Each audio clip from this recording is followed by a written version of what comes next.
No, sir. No, sir.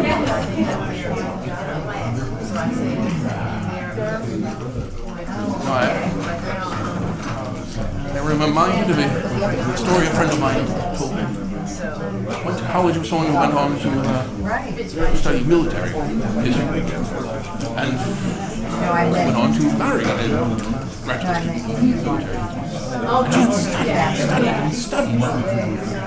She grew up to get into she had never been. My friend, his two friends, they went out one day for one who had grown up there. Kept saying, I remember this. I don't know, we would have family picnics over here. And graduate students would tell him what happened over there. And finally, they turned up along long lane, right along the site of the pickets charge. So we'd grown up there. Said, this is two graduates of this. Finally, the two of them have been all day saying, he was thinking this and this and strategy and tactics.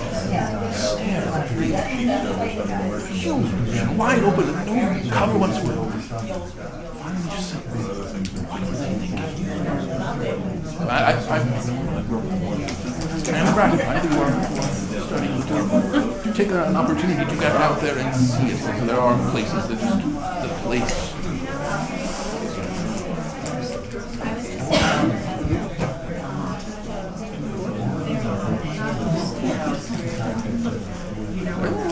More authentic. I was 88 according to and I suspect you were not wearing 3 layers of wool. Thank you.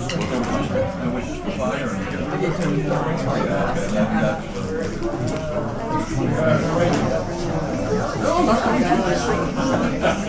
Trying to say hello without running into people carrying it.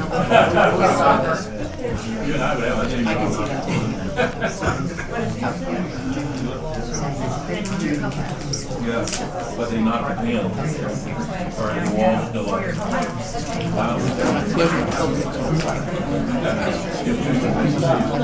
Some people know how to dress.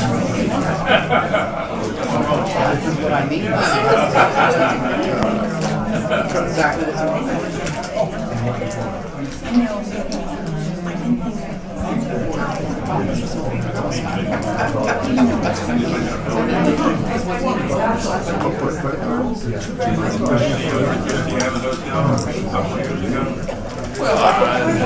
It's more than a couple, but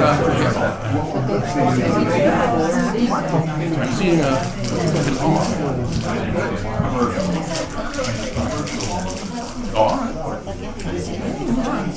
dabbled in real estate myself, 12,000 acres. Always looking for some good deals.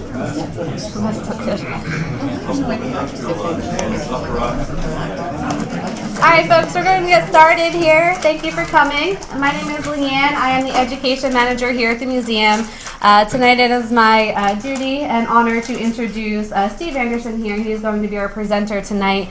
He is a storyteller and a living history interpreter in the Harrisburg area. And he does schools and special events and things like that, events like ours. So it should be a very good program. But let me introduce also Thaddeus Stevens, not only a lawyer in this area, but also one of America's most prominent abolitionists as well.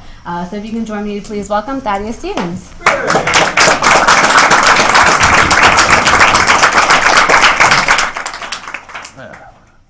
A good evening to you all.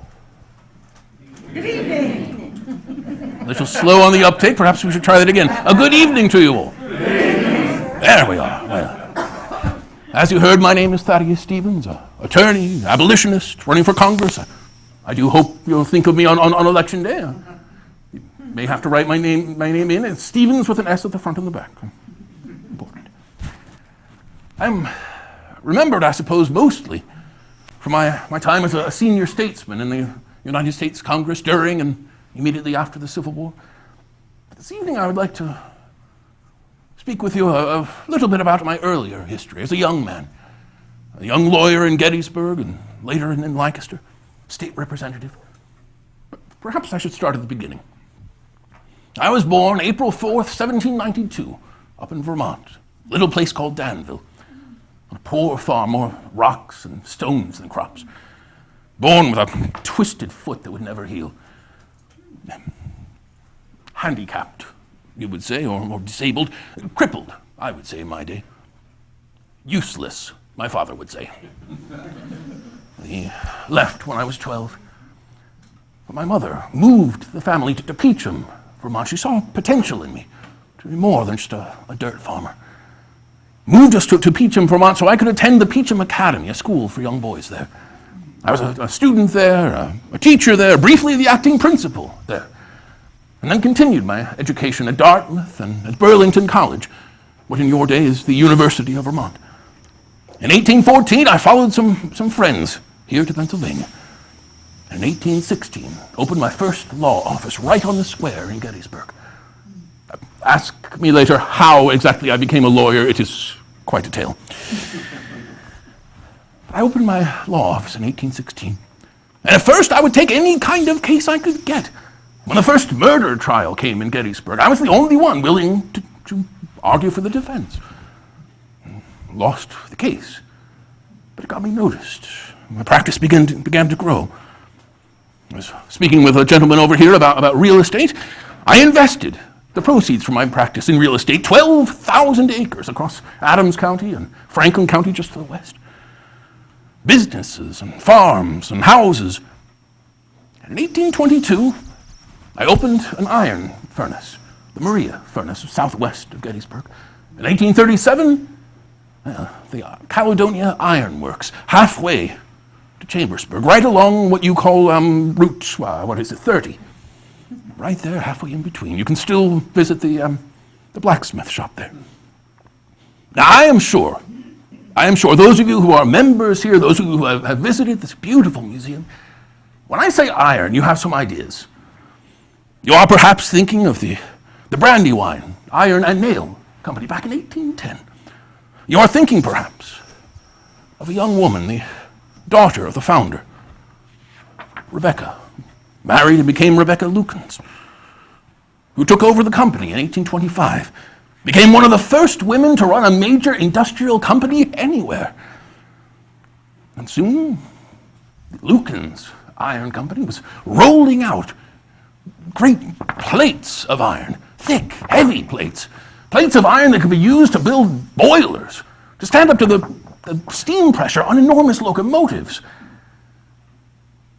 My iron practices were not nearly as advanced as hers. We were practicing, the old-fashioned way, pig iron, which is to say, you dig up the ore.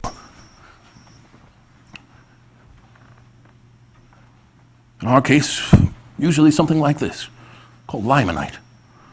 Reddish brown is the iron. There's also sand and other impurities. And then we had a furnace, an oven. Hers ran on coal. We did not have coal. We used charcoal. An acre of trees every day for a quarter of a century to make enough charcoal to run the oven. We'd get up to 2,000 or 3,000 degrees. The iron would melt and run into a mold to be shaped and cooled and collected.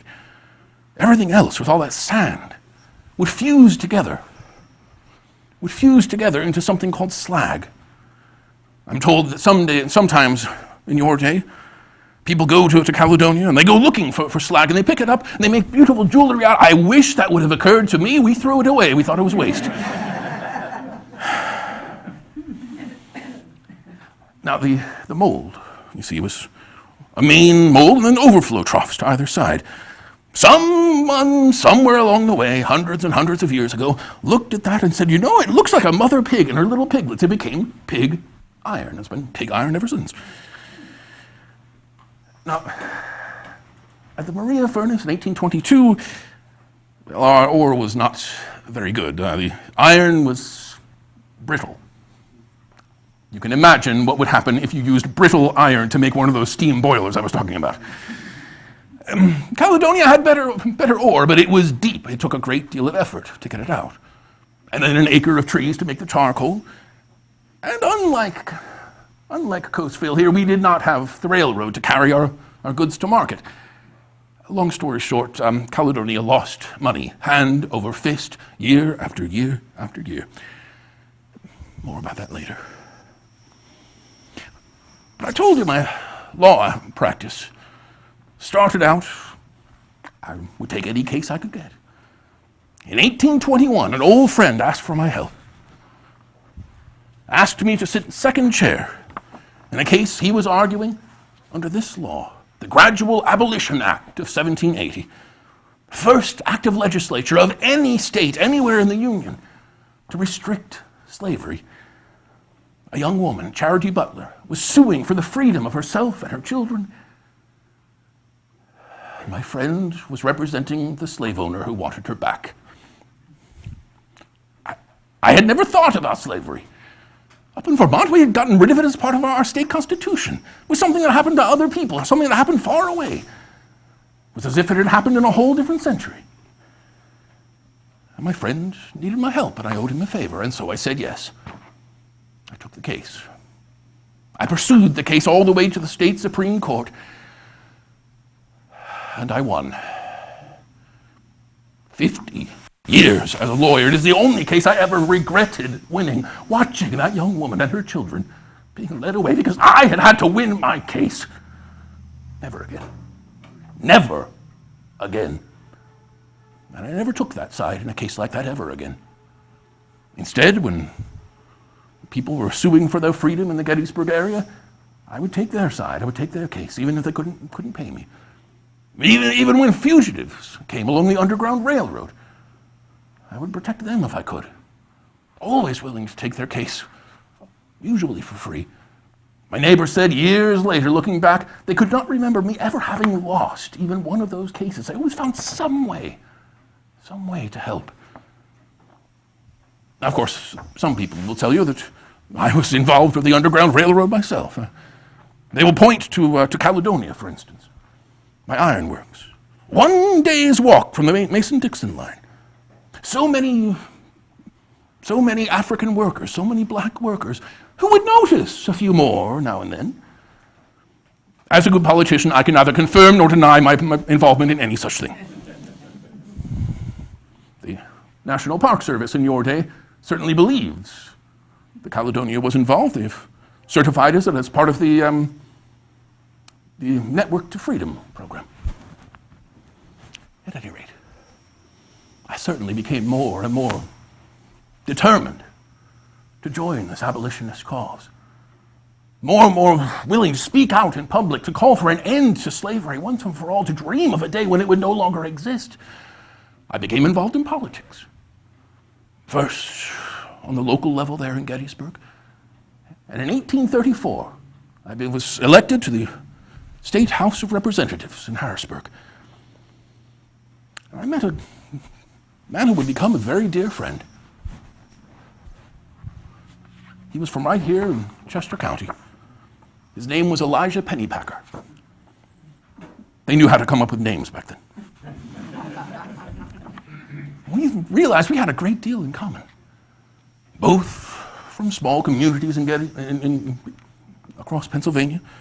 Both abolitionists, both dreaming of a day when there would be no such thing as slavery. Both now state representatives. Both committed to freedom, to equality, and also to education. In my first year as a state representative, we helped to pass the school law, a law that paved the way for public education all across Pennsylvania. Every township and borough all across the Commonwealth will become its own school district, hundreds and hundreds of them. You always wondered why there were so many, now you know. And then voters in each district would vote each year whether to start creating free public schools and get some state assistance to open them, or continue without them and without the state money. 6 months later, some of those schools started opening their doors, including one right in Gettysburg. I'm proud to say I was one of the first members of the school board in Gettysburg. You may find it difficult to imagine. There were people at the time who thought it was a bad idea, who said public schools were too expensive. School taxes were too high, teachers too highly paid. I am sure it is hard to imagine any such thing in your enlightened age. That fall, a whole new slate of state legislators were elected, state representatives and state senators alike, running on a single plank: repeal the school law, end public education across Pennsylvania. The next spring, the state Senate voted to do exactly that. The state House was about to do the same. I could not let it happen. Education had changed my life. It had taken me from my tiny farm in Vermont, had turned me into a lawyer, a state representative.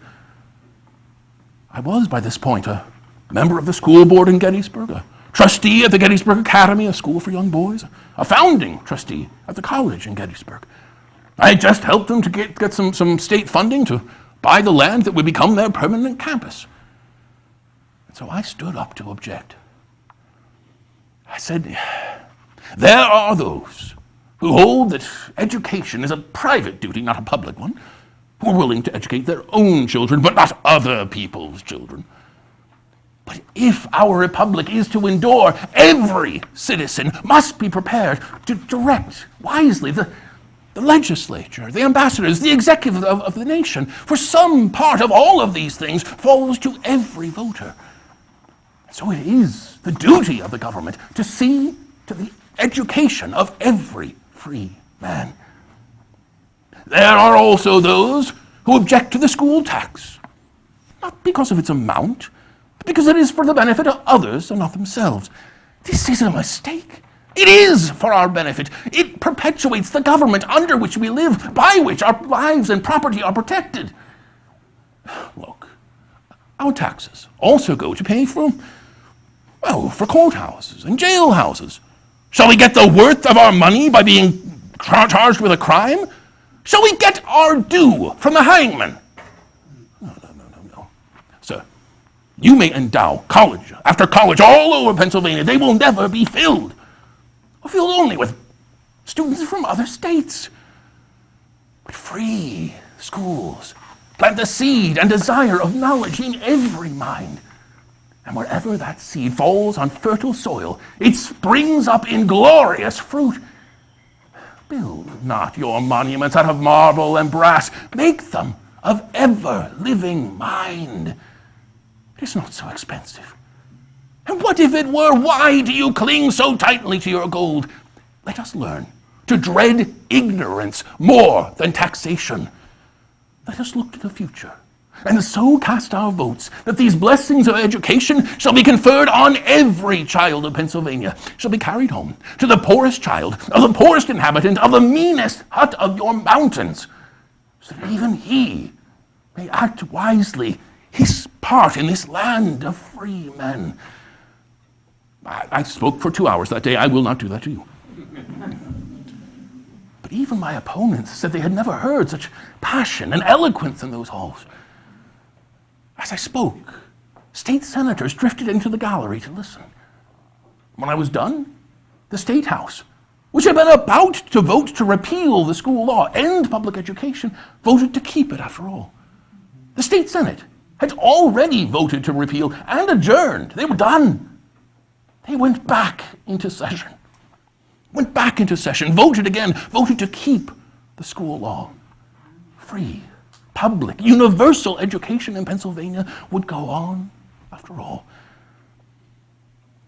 I said years and years and years later, after I had served in the Congress, after I had written the first draft of the 13th Amendment, I said the most important thing I ever accomplished was saving public education in Pennsylvania. No. My party did not feel the same. They did not believe in public education. I lost my seat that fall. Some will tell you it is simply about not following the party. Others will tell you that I did not campaign hard enough. They both have some truth. But in all honesty, I lost my seat that fall because I was more concerned with another man's campaign than my own. It was not a loss. I did not lose my seat. I gave up my seat in order to get this man, my friend, Joseph Rittner, elected governor of Pennsylvania, 8th governor of Pennsylvania, the first governor of any state willing to publicly denounce slavery. That was more important than my little seat. So Governor Rittner and Elijah Pennypacker and I all became friends, all abolitionists, all dedicated to education. As I say, I lost my seat that fall. Elijah left the state legislature a year later. But we both continued to speak out for an end to slavery once and for all. He joined an anti-slavery society in his neighborhood. I joined one in Gettysburg. He became the president of the Chester County Anti-Slavery Society. I became a guiding force in the Adams County Anti-Slavery Society. And in 1837, we each became a delegate to a convention in Harrisburg, 2 different conventions. He went to a convention, the first of its kind, the first statewide anti-slavery convention, and helped create the first statewide anti-slavery society. And eventually he became its president. I was not there. Ask me later why it is. Yeah. I was a delegate a few months later to a constitutional convention in Harrisburg to amend, revise, update the Pennsylvania state constitution. The existing one from 1790 had some flaws. It was, among other things, unclear about voting rights. It said that in order to vote in Pennsylvania, you must be a freeman. Who was a freeman? Was any free man a freeman? Was a free black man a freeman? The state constitution was unclear. The state Supreme Court refused to rule. It was left to the districts. Some district judges said yes, some said no. So in some parts of Pennsylvania, free black men could vote and had been voting for decades. In other parts of the same state, they were turned away. I thought this was my opportunity, this convention. This was my opportunity to guarantee the right of every free man all across Pennsylvania to cast his ballot. I also believed in women's rights. We'll talk about that later. It was not on the table at the time. I was excited. I was short-sighted. I was outvoted at that convention. The other delegates, well, they did clarify voting rights. They added one word to that clause of the state constitution. In order to vote in Pennsylvania, you must be a white freeman. I was done with politics. So was Elijah. He came back here to Chester County. A few years later, he joined the Quakers. A few years after that, became a Quaker minister. And then an abolitionist speaker, traveling, giving lectures, calling for an end to slavery once and for all. And he became involved with the Underground Railroad. Ran all through Pennsylvania, of course. Had been running through Pennsylvania for decades now. Ran right through Chester County. Think for a moment. Imagine you're a fugitive on your way to freedom. You come through this area. You have a challenge. You're going to have to get across the Brandywine.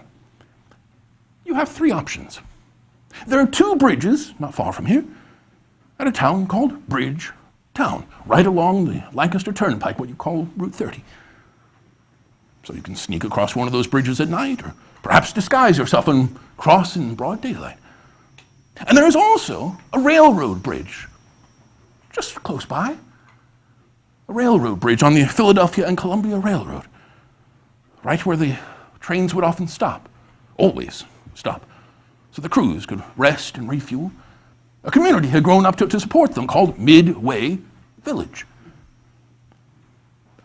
I will jump ahead a little bit and tell you that Bridgetown and Midway Village, after the Civil War, merge and take a new name and become Coatesville. So all of this is happening right here in your backyard. How do you get on a railroad? Well, you go to Columbia and meet Stephen Smith. You go to York and meet William Goodrich. Both African-American men, both men of business, both owned railroad cars and sent them back and forth to Philadelphia. And both had some of those railroad cars outfitted with false panels and secret compartments. You could ride the rails all the way to Philadelphia. So whether you snuck across the bridge, or crossed in disguise, or crossed the railroad bridge, you were coming right through Coatesville, heading east toward Philadelphia. Others came through Chester County, heading north from Maryland and Delaware, on their way to New York and eventually to Canada. And where that easterly, I suppose from your perspective, easterly path and the northerly path, where they crossed, there was my friend Elijah at his pharmacy in Phoenixville, at his farm in Schuylkill Township, just a few miles away. According to some of the great historians of the Underground Railroad, one of the most active agents in this entire county. Most people who passed through the county stayed with him at one time or another. Again, some people think I was involved as well. They point to my home where I moved to Lancaster a few years later, 1842. There was an archaeological dig there a few years back, I'm told. They found a cistern and a water tank underground that showed no sign of ever having had water in it. It had an air shaft to the surface and a tunnel to a false panel in the basement of a tavern I owned next door. What is it your politicians say? No comment. I will add one thing. Elijah and I also have one other thing in common. In the late 1830s, we both served on the Board of Commissioners of the Pennsylvania Canal. I see your eyes glazing over already. Canals are not something people talk about. But just think about this.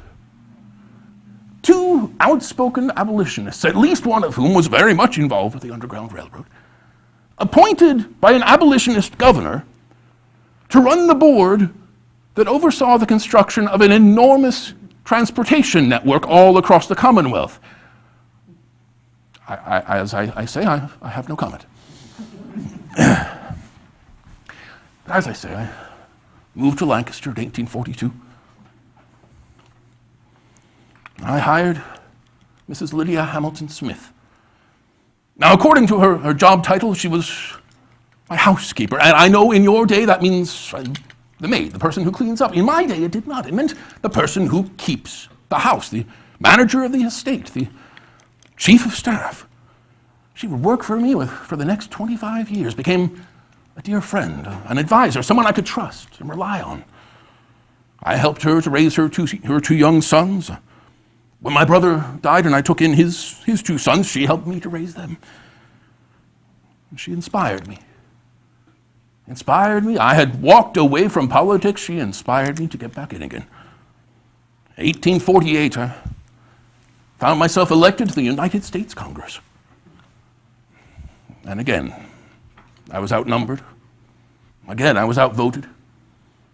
I had to watch as my fellow congressman passed the Compromise of 1850.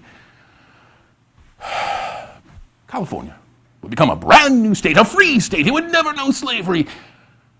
And in return, we would pass the Fugitive Slave Act. Now, I hear from people sometimes when I say the Fugitive Slave Act, oh, I know what that is. That's when the slave owners can come into a free state like Pennsylvania and bring back people who escaped from them. No. That had been the federal law for 60 years. The Fugitive Slave Act of 1850 said more. It said that a slave owner, or a bounty hunter, or increasingly a kidnapper who did not care if they had the right person or not, could come to a free state, grab hold of anyone they liked, and say, you are coming with me. All they had to do was have a government agent sign off on their warrant. Any government agent. A clerk at the post office could sign their warrant, and then they could take you away. No judge, no trial, no appeal. And more than that, they could also go to a free citizen and say, you, madam, you're going to help me capture your friend over here. Even if you did not want to, even if you did not believe in slavery, even if you had known this woman your entire life, knew she had been born in freedom. No, you must help or be charged with a federal crime. I am told that in your day, a lot of people speak as if everyone is on one side of the political aisle or way on the other side, but most people are in the middle. Most people around 1850 were in the middle. The Fugitive Slave Act made it impossible to be in the middle. Either You are prepared to help capture your neighbor, or you are prepared to violate federal law. Those were your only two choices. We knew that law would have to be tested. The test came a year later, right here in your backyard, just 10 miles from here. A Maryland farmer, Edward Gorsuch, came up into Pennsylvania, chasing 4 men who had escaped from him. He gathered a posse. He gathered a United States federal marshal. He tracked these 4 men to Lancaster County, to Christiana, to the home of Mr. William Parker, a free black man who lived there. Mr. Gorsuch and his party kicked in the door of Mr. Parker's house, demanded the return of his property. Mr. Parker informed them that there was no property in his house. There was property in the barn, chickens. Only humans in his house. Words were exchanged. Shots were fired. A crowd gathered. In the end, Mr. Gorsuch was dead. His son Dickinson badly wounded. Dozens of black men were arrested. 3 white Quakers were arrested simply for passing by and refusing to get involved. And the whole lot of them charged with treason. Now, I was in Philadelphia at the time. I found the first train I could and headed this way. I am sure the train stopped at Midway Village. I'm here in Coatesville, but I do not remember it stopping. I just remember getting to Christiana as quickly as I could. I became one of several lawyers, a whole defense team. I wish I could take credit. It was one of my colleagues who set the tone for the entire trial. The prosecution described the events, described the charges, treason. My colleague stood. "Did you hear the charge?" he said. "That 24 Negroes armed with clubs did levy war against the United States government."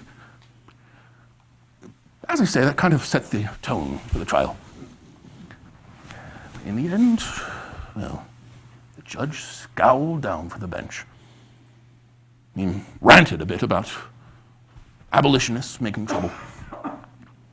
And then he said, well, surely these men are guilty of starting a riot, but treason? No. And more than that, these 3 Quakers who passed by and refused to get involved, surely no one can define that as any sort of a crime. That was exactly what the Fugitive Slave Act had defined as a crime. This man who loathed abolitionists essentially declared that the Fugitive Slave Act was a dead letter in Pennsylvania. Some people call Christiana the first shots of the Civil War. Others say the first shots were 8 years later, John Brown's assault on the federal arsenal at Harper's Ferry. Now, 3 days after John Brown's execution, I returned to the Congress for the first time in 6 years. And my second day back, I was attacked by one of my colleagues on the other side of the aisle. Now, a great many people think of a walking stick that was Charles Sumner a few years earlier. No. This day, one of my colleagues from the other side of the aisle attacked me on the floor of the Congress with a Bowie knife, a blade a foot long. After that, the gossips said that the only congressmen or senators who came to the Capitol and did not have a pistol in their pocket were those who had 2.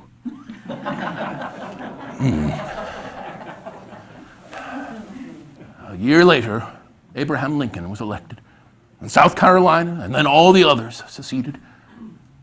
In April of 1861, the newly formed Confederate Army opened fire on Fort Sumter in South Carolina.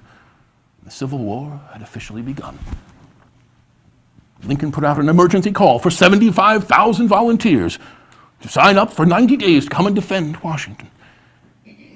I know we have some graduate students in history. I'm sure you have been told 75,000 for 90 days. You expected it to be over that soon. On the one hand, yes, some people did think it would be over in no time. I will remind you of a few words from your own century, shock and awe. That was supposed to be over in a fortnight as well. Well, 75,000 for 90 days was what the president could do under the laws of the day. Anything more required Congress. And so we rushed back to convene an emergency session. And meanwhile, 75,000 for 90 days. Now the very first men to arrive in Washington came from Pennsylvania, from Schuylkill County, from Pottsville. The Washington Artillerists, they were called. The quickest way to get to Washington was by train. You would take the train to Baltimore, get off, walk a mile to a different station, get on a different train on different tracks, continue. They arrived in Baltimore. They started marching from one station to the other, and a crowd gathered. An angry crowd. How dare these men defend that scoundrel Lincoln? And then the crowd saw something else. There was a man named Nicholas Biddle. Officially, he was an aide, little more than a servant. In fact, he had been training with the Washington Artillerists for 20 years. He was not allowed to join because black men could not join a white militia. But he was as much a part of their unit as anyone else. And so he wore a uniform like anyone else. This crowd in Baltimore, they saw a black man in a northern uniform and they went berserk. They pulled up paving stones from the street and hurled them at the men. One of them hit Mr. Biddle in the head. Nicholas Biddle was the first man in a northern uniform to shed his blood in the Civil War. Now the next day, more men came through to go and defend Washington. And now there was a full-blown riot in Baltimore. People pulled up railroad ties, pulled down telegraph wires, knocked down a railroad bridge. The Secretary of War, Simon Cameron, galls me to say anything nice about Simon Cameron, but Simon Cameron came to the rescue. Called to a friend of his, Mr. Scott, at the Pennsylvania Railroad. Mr. Scott called on 4 of his young rising stars in the telegraph office, 4 personal protégés, to come and help. These 4 young men came on the run to Baltimore and took charge of the people who were relaying the tracks and restringing the wires and rebuilding those bridges so that more soldiers could get through to defend Washington, now suddenly on the border of hostile territory. Now, I have not had a chance to explore this museum in great detail, but I have a feeling that somewhere in this building there is a portrait of one of those 4 young men. It would be difficult to tell the story of iron and steel in Pennsylvania without the name of Andrew Carnegie.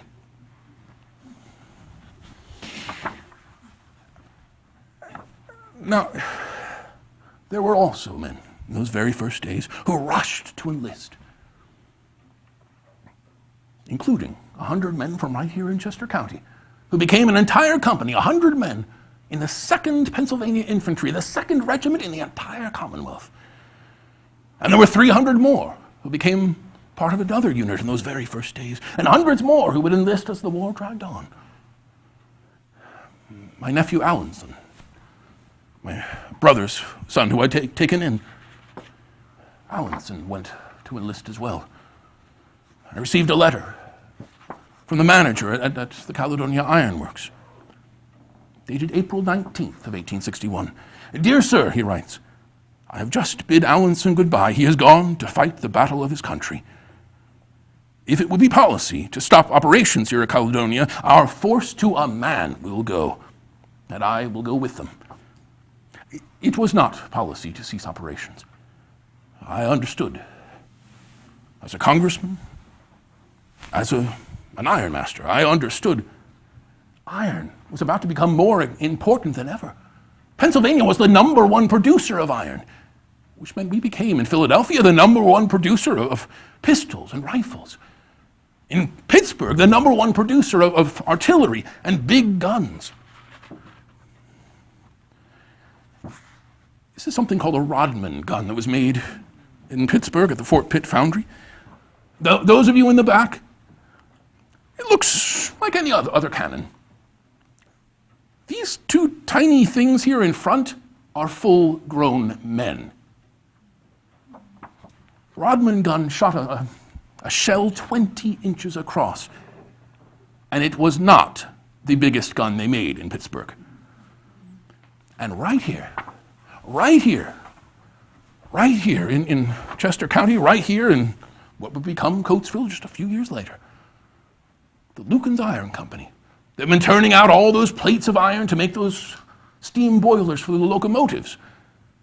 Started turning out plates of iron to use as armor for the hulls of warships and for the ironclads, even for ironclad rail cars sometimes. As for me, as I say, I had rushed to Washington. We convened. We passed an appropriations bill faster than any had ever been passed in American history. By this point, I was the chairman of the Committee of Ways and Means. Again, I can sense your eyes kind of glazing over. The Committee of Ways and Means pays for things. The chairman of the Committee of Ways and Means means I was responsible for deciding how to pay for the Civil War, this enormous expense. We introduced the first federal dollar bills in American history. The very, very first one went to pay a soldier. We also introduced the first federal income tax in American history. It was temporary. It ended in 1872. I have nothing to do with the permanent one that came half a century later. You'll have to find a congressman from, 1918 to find out why you're still having to pay for it. Ours ended in 1872.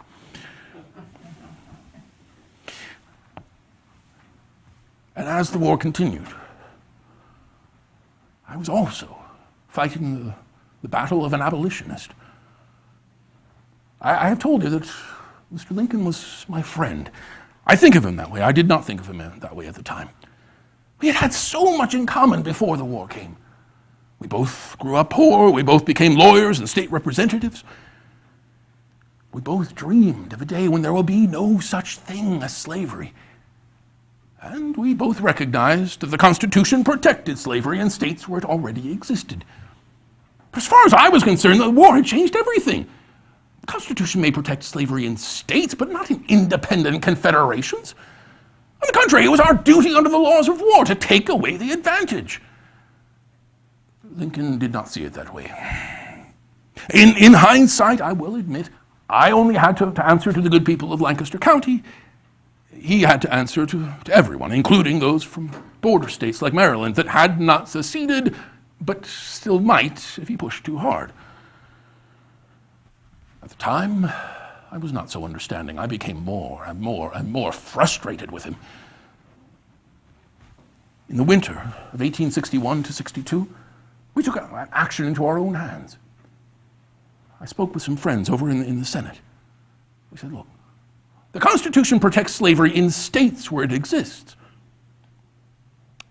Washington, D.C. is not a state. We could end slavery right here. They wrote up a bill. They passed it in the Senate. It came to us in the House to end slavery in Washington, D.C.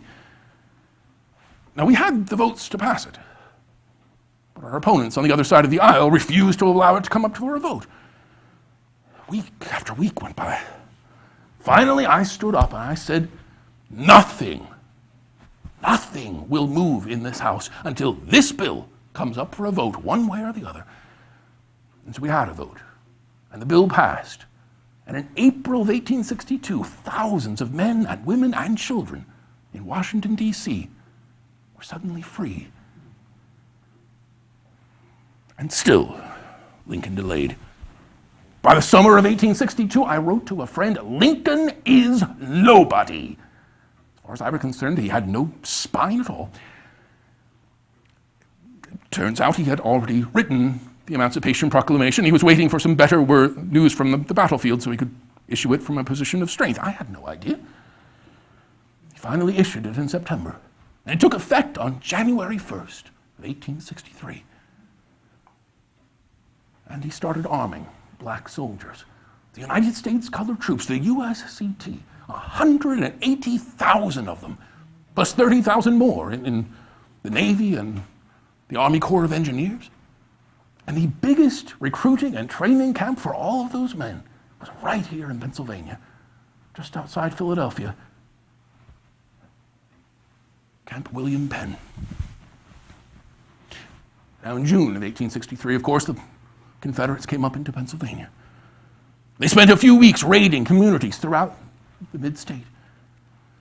On June 24th, cavalry arrived at Caledonia. And 2 days later, General Jubal Early gave the order to burn Caledonia, my ironworks, to the ground. The manager of the place went out to plead with him. "Sir, please, think of all the men who work here. You will impoverish whole communities." He did not care. The ironworks belonged to Thaddeus Stevens, and Thaddeus Stevens is an enemy of the South. According to some accounts, he went further. Said that he had hoped to find me there in person. Because if he had, what was it he was supposed to have said? "I would have hung him on the spot and divided his bones and sent them to several states as curiosities." Thankfully, I had left Caledonia a few days earlier. I would not be... Now, when he destroyed Caledonia, I lost almost everything I owned. I would come to learn that the damages were estimated at $60,000, plus another $30,000 in lost productivity. That is almost $2 million in your day. Almost everything I owned in the world. And yet my first response when I heard that it was all gone was to laugh about it. "Tell me," I said, did they burn the debts as well?" Even when I understood the full extent of the damages, I said it was a small price to pay to bring us one step closer to ending the war and ending slavery once and for all. A few days later, of course, the armies came to Gettysburg. Now, back up just a moment. I told you a little bit about my work in the state government. One of my first projects as a state representative was helping to expand the railroads across Pennsylvania. They were growing like wildfire. And I did my best to bring the railroad to Gettysburg and to Chambersburg and to that whole part of the state. We started doing excavating. We made an excavation through some of the ridges in Gettysburg to run the tracks through. We started construction. And then some of our opponents on the other side of the aisle got hold of it and said it was a waste of taxpayer money, and look at this route, it twists and turns like a snake. They called it the tapeworm. They shut the whole thing down. In my own defense, when a private company came by 50 years later and decided to bring railroad service to those same parts of the state, they came out with surveyors. Looked at all the hills and the valleys and the mountains and sketched out the route that made the most sense. They ended up with the same route I had described 50 years earlier. What is the name of it? CXX, I believe, in your century, still runs freight along those same rails. My point is, where we had excavated through McPherson's Ridge to lay those tracks into Gettysburg, that railroad cut becomes the site of some of the fiercest fighting on the first day. And just up the hill from there is an old house that I owned. I had arranged a sale to an elderly widow, the widow Thompson, but she had not finished paying it off. So as far as the law is concerned, it was still my property. An old stone house right up there on Seminary Ridge. You can still visit it if you like. Do not look for my name on it, though. The sign outside says headquarters of Robert E. Lee. Thankfully, he did not speak to the widow Thompson and learn who owned the property, or you would not be able to visit it.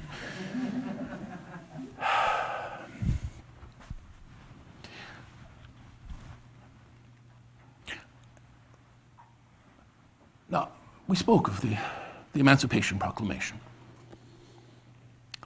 But you must understand, Lincoln issued the Emancipation Proclamation under his war powers as president, which meant that with the end of the war, it would expire. I recognized that early on. I wrote the first draft of what would become the 13th Amendment to end slavery forever as a matter of law. When we passed the 13th Amendment, a great many people thought that was it, that was over, it was done. William Lloyd Garrison himself, the firebrand of the abolitionist cause, shut down his newspaper, The Liberator. The work was done. It was not done. within months, the southern states, the ex-Confederate states, started passing laws to roll back the 13th Amendment. Started passing laws that said, well, you are not enslaved, but if you leave the plantation, you are a vagrant, and we will arrest you and sentence you to hard labor right back there on the plantation. So you are not enslaved, but only in name. And so I started pushing for the 14th Amendment, equality under the law, and for Reconstruction to change the face of the southern states.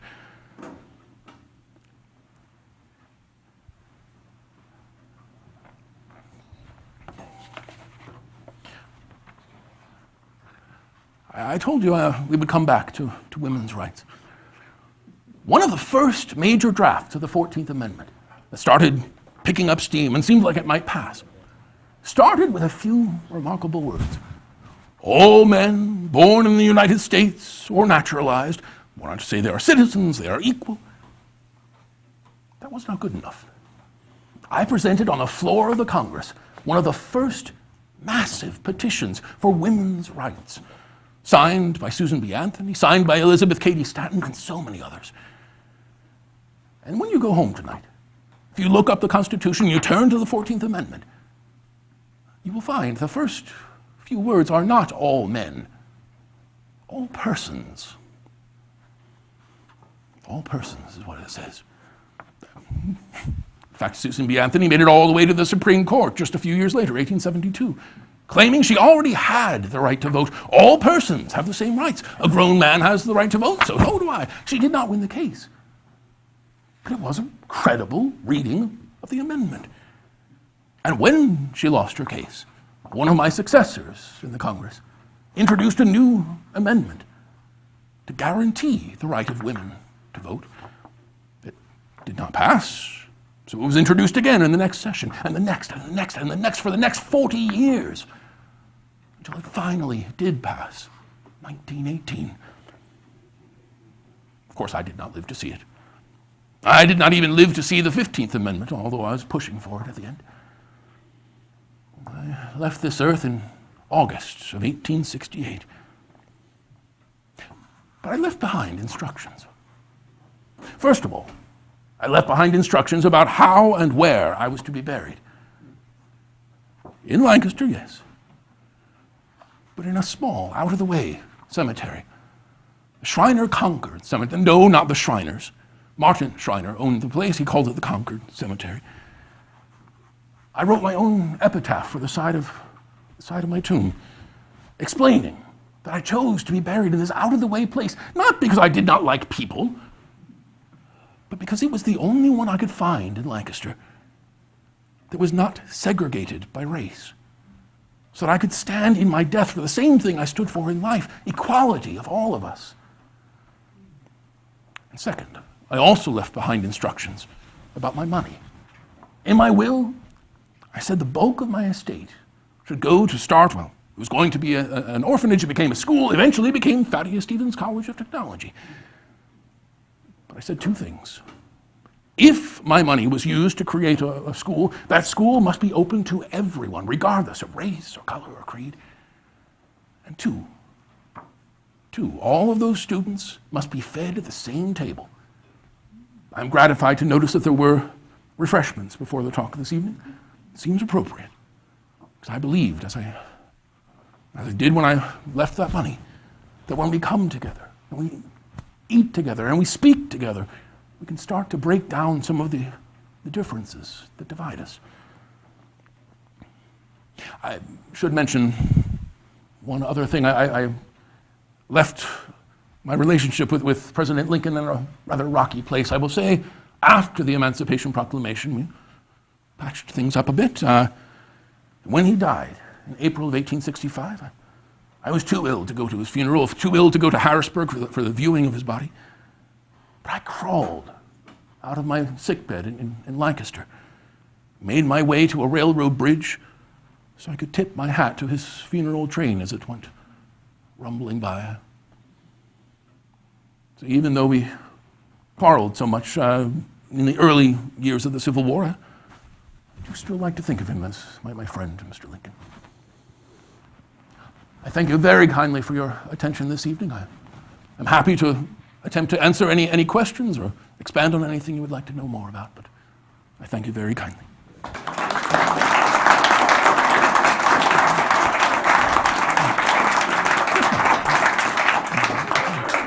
In the Historic Society in Cairnarvon Township, which is up near Morgantown, and I think that's in Lancaster County,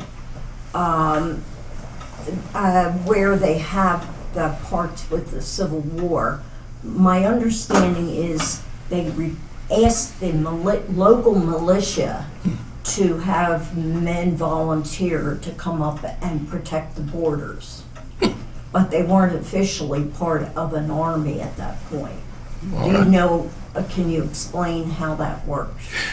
Well, I cannot speak to that particular case, but I can tell you that when Lincoln put out his call for 75,000, he gave instructions to each state. Your state will provide this many, your state will provide that many. And so Pennsylvania had a certain quota that they could meet. That was all that they had federal money to pay for. And the response to that initial call was so overwhelming that there were entire regiments that become unofficial. They are convened. We know that there will be money to pay for them eventually, not quite yet, but there will be. And so there is a brief time right there at the beginning of the war where there are emergency, temporary regiments that are signed up to Pennsylvania. They will become federal once the money arrives, but not at first. And also when the Confederates came up into Pennsylvania in June of 1863, there were emergency militia that were organized by the state and rushed out to defend communities from the invasion. There's a statue in Gettysburg to the 26th Pennsylvania Emergency Militia, which includes the first man to lose his life in the defense of Gettysburg. I'm happy to tell you the whole story, but I will put it to you this way. There's a reason why the local historians in Gettysburg describe this man as the first to die in defense of Gettysburg, and that is all we're saying about it. We do not want to say any more. I'm not sure if that answers your direct question, but there were a few different cases where there would have been semi-official but not entirely official. Yes, sir. Do you have any brothers and sisters? I did have brothers. As I say, when one of my brothers died, I took in his sons and raised them with Mrs. Smith. Not married. No.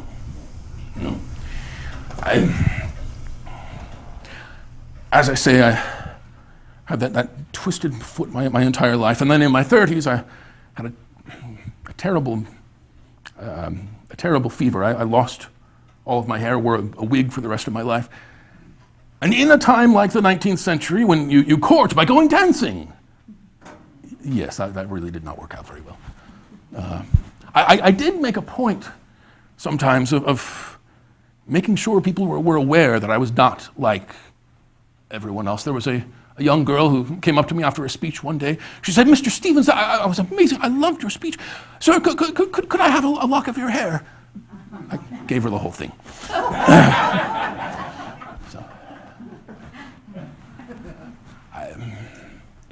I always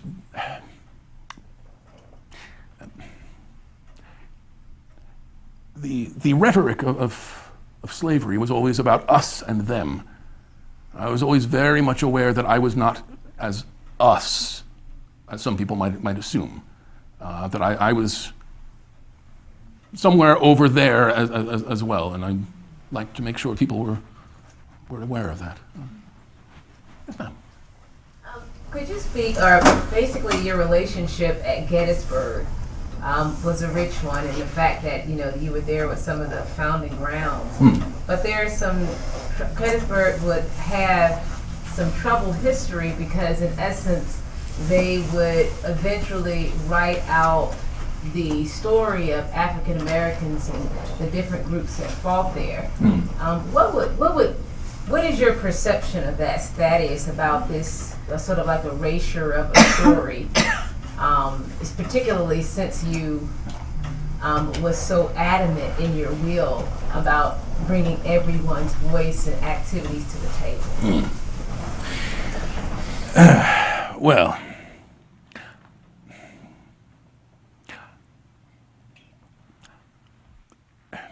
I will start here.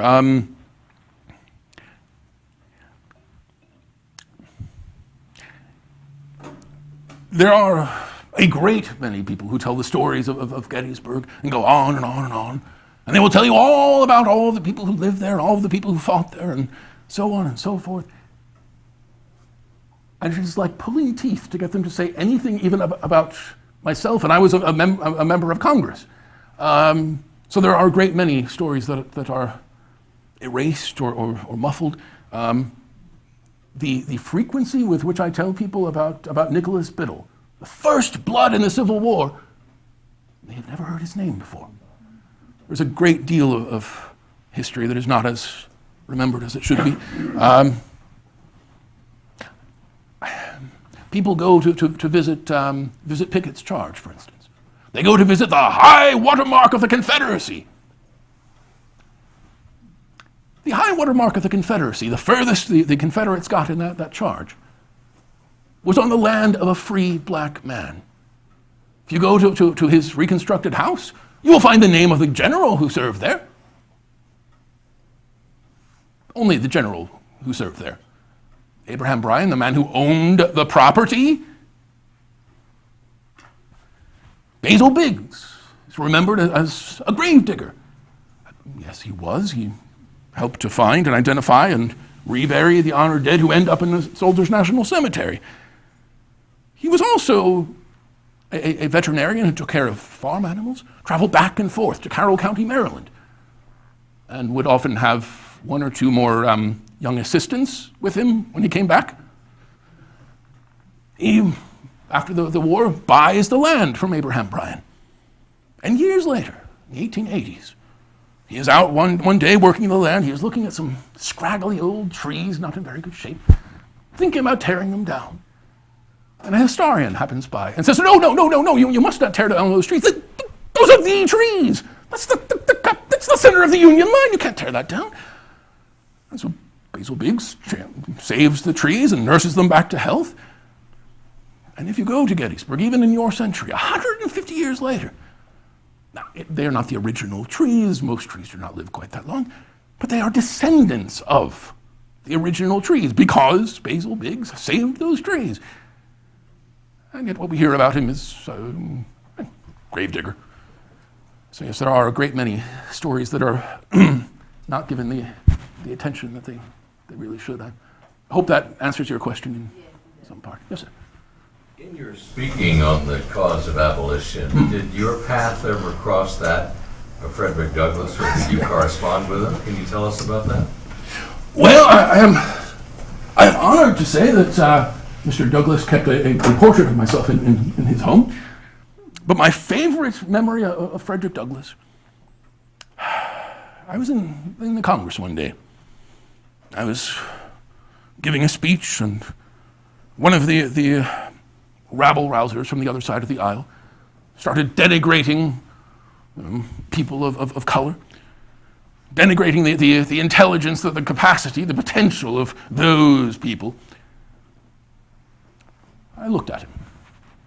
I said, "Sir, I will be happy to arrange a battle of wits between yourself and Frederick Douglass anywhere, anytime." And he quietly sat down.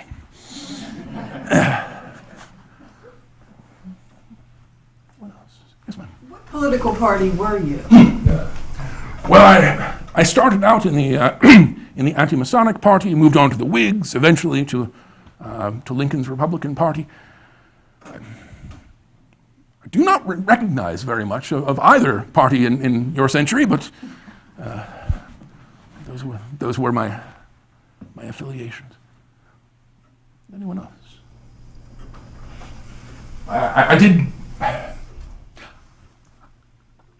I did invite you to ask me about becoming a lawyer. I will tell you that story and one other and release you. As you may have gathered, I had a knack for making enemies. Even as a young man, I had a knack for making enemies. Before I became involved in politics or even in law, I had already made some enemies on the bar. When I was done studying the law, when I was ready to take my bar exam, become a lawyer, I was told that I could not. I said, why? They said, because you were working in a different profession while you were studying. There had never been a rule about that. I couldn't become a lawyer because I had been a teacher. Well, I went down to Maryland and took the bar exam there. Sat down at a tavern with half a dozen lawyers and judges. They looked across the table at me. Mr. Stevens, before we begin, there is one prerequisite. You must buy us a round of drinks. I bought them a round of Madeira wine. They asked me some questions, what I had read, what I thought, some technicalities. Well, Mr. Stevens, we're doing quite well, but there is one more requirement. Another round. I bought them another round. And I came back to Pennsylvania as a new lawyer. I had left for Maryland with life savings of about $40. I came back with $3 with which to rent out an office and take out an ad in the local newspaper and hope I would have a paying client before the rent came due. So that is how I became a lawyer. Now, I know I have given you a great deal to think about this evening. My work for freedom, for equality, for education. I will leave you with one last image to hold on to. In the winter of 1861, December of 1861, we received word in Washington of a number of incidents in which men and women and children had escaped from slavery and made their way to the front lines and asked the Union soldiers to protect them. And Union officers, Union generals, had taken them back to their masters. It horrified me. I spoke in January of 1862. I said, it is as if we are marching into the South with a rifle in one hand and shackles in the other. No one will be inspired by this mingled music. We should be marching with the rifle in one hand and the book of freedom in the other. Well, about a year and a half later, in June of 1863, an officer from Massachusetts wrote home from the front in a letter that was published in his local newspaper and then republished all across the abolitionist press. He said that he and his men had just freed an entire community from slavery. And some of these men, in their first act of freedom, immediately enlisted and joined his regiment. And he wrote that he could see them as he sat there at his tent writing his letter. He could see them out there at the battlement with a rifle in one hand and a spelling book in the other. If you remember nothing else from our time this evening, I hope you will remember that image. Freedom and equality and fighting for their rights and self-education all in one. I hope that will stick with you. Again, I thank you very kindly for your attention. If you'd like to take a closer look, you're welcome.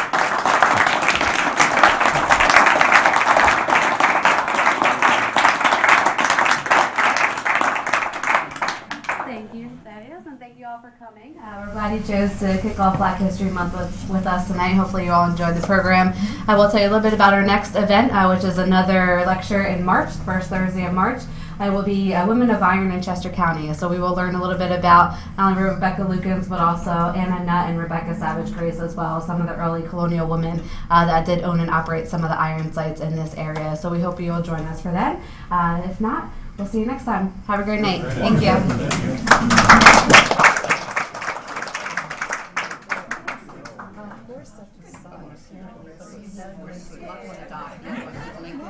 Maybe with that John Wilkes Booth. I told that his surviving son was friends at school with John Wilkes Booth, and swore they would get their revenge one way or another. Yeah, he was here.